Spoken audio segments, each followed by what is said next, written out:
तो बात अब ऐतिहासिक भोजशाला की करते हैं। भोजशाला को लेकर सालों से चल रहा विवाद अब एक खास मोड़ पर जा पहुंचा है। धार की भोजशाला को लेकर भारतीय पुरातत्व सर्वेक्षण यानी कि एएसआई की जो विस्तृत रिपोर्ट लीक हुई है, उसमें बहुत सारे खुलासे हुए हैं। मध्य प्रदेश हाईकोर्ट के निर्देश पर 98 दिनों तक चले वैज्ञानिक सर्वे में मांडू और धार के संग्रहालयों में सुरक्षित प्राचीन मूर्तियों को भी साक्ष्य के रूप में शामिल किया गया है। हिंदू पक्ष इस रिपोर्ट को अपने दावे की पुष्टि बता रहा है, जबकि मुस्लिम पक्ष ने रिपोर्ट पर गंभीर आपत्ति जताई है और इसे पूर्व निष्कर्षों के विपरीत बताया है। क्या है पूरा मामला और क्या है ये रिपोर्ट, हमारी इस रिपोर्ट में देखिए।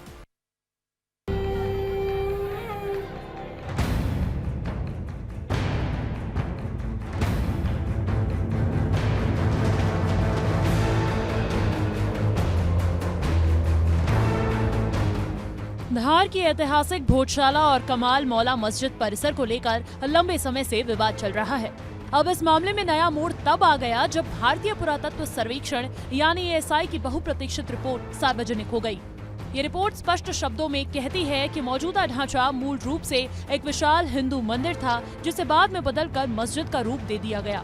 साथ ही एएसआई की नई रिपोर्ट और क्या कह रही है, ये भी जान लीजिए। सर्वे की रिपोर्ट माननीय उच्च न्यायालय में एएसआई द्वारा सबमिट की गई थी। इस रिपोर्ट में जो सर्वे में जो चीज़ें मिली हैं, हिंदू समाज की खुदाई करी वहाँ पे तो काफ़ी सारे बेसमेंट मिले हैं और जो चीज़ें मिली हैं सारी ही सनातन धर्म से संबंधित हैं और निश्चित ही ये यहाँ पे तोड़फोड़ की गई। ये बेसिकली राजा भोज द्वारा निर्मित एक परिसर था, माँ वाग्देवी का मंदिर था। इसमें गुरुकुल हुआ करता था, लाइब्रेरी थी, सारी चीजें थी। मुस्लिम आक्रांताओं द्वारा इसे तोड़ा गया। भोजशाला मामले में एएसआई की रिपोर्ट आने के बाद और नए तथ्यों और तर्कों के सामने रखे जाने के बाद जहां एक तरफ हिंदू पक्ष खुश है, तो वहीं दूसरी तरफ मुस्लिम पक्ष ने इस रिपोर्ट को लेकर एएसआई पर ही सवाल खड़े करने की कोशिश की है। साथ ही अपनी बात न्यायालय में रखने का भी जिक्र किया।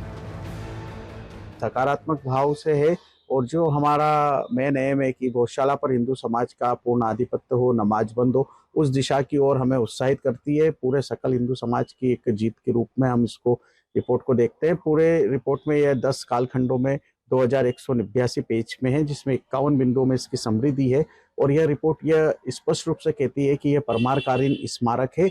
उत्खनन के दौरान 94 से अधिक मूर्तियां और 1700 से अधिक अवशेष मिले थे, सिक्के मिले थे और अन्य सामग्री मिली। वह भी इससे और इंगित करती है कि यह मंदिर ही है, भोजशाला जो है वो हिंदुओं की है। हम ऑब्जेक्शन शुरू से लेते आए हैं, 2003 से हमारा ऑब्जेक्शन है कि जो चीजें पीछे के रास्ते से इलीगल तरीके से अंदर मॉन्यूमेंट में रखी गई है, उसको आप सर्वे में ऐड ना करें, लेकिन फिर भी पुरातत्व विभाग की टीम ने उसको सर्वे में ऐड किया है, जिसका हम कोर्ट के सामने भी विरोध करेंगे। एएसआई की रिपोर्ट आने के बाद अब सियासी बयानबाजियों का दौर भी शुरू हो गया।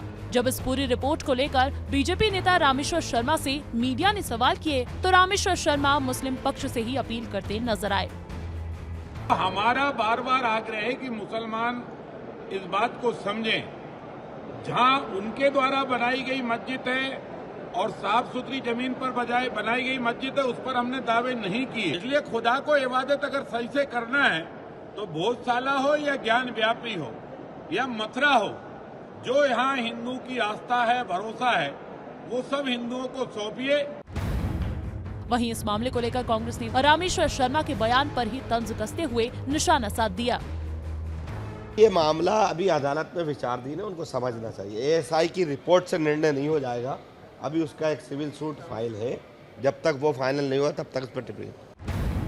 एएसआई की रिपोर्ट सामने आने के बाद अब सुप्रीम कोर्ट ने इस रिपोर्ट पर सभी पक्षकारों को अपनी आपत्तियां, राय, सुझाव और सिफारिशें पेश करने के लिए 2 हफ्तों का समय दिया है। अदालत में इस मामले की अगली सुनवाई 16 मार्च को होगी और अब देखना होगा कि अगली सुनवाई में एएसआई की रिपोर्ट पर सभी पक्षकार क्या दावे और आपत्तियां रखते हैं, क्योंकि भोजशाला विवाद को सुलझाने की दिशा में ये एक अहम कदम होगा। ब्यूरो रिपोर्ट, विस्तार न्यूज। भारतीय पुरातत्व सर्वेक्षण की रिपोर्ट ने भोजशाला की प्राचीन पहचान को उजागर कर दिया है, लेकिन अंतिम फैसला अब कोर्ट के हाथ में है। 16 मार्च को अगली सुनवाई में सभी पक्ष अपने साक्ष्य और आपत्तियां पेश करेंगे। धार की ऐतिहासिक भोजशाला का यह मामला न सिर्फ धर्म और इतिहास का है, बल्कि न्याय की प्रक्रिया का भी अहम पड़ाव साबित होगा।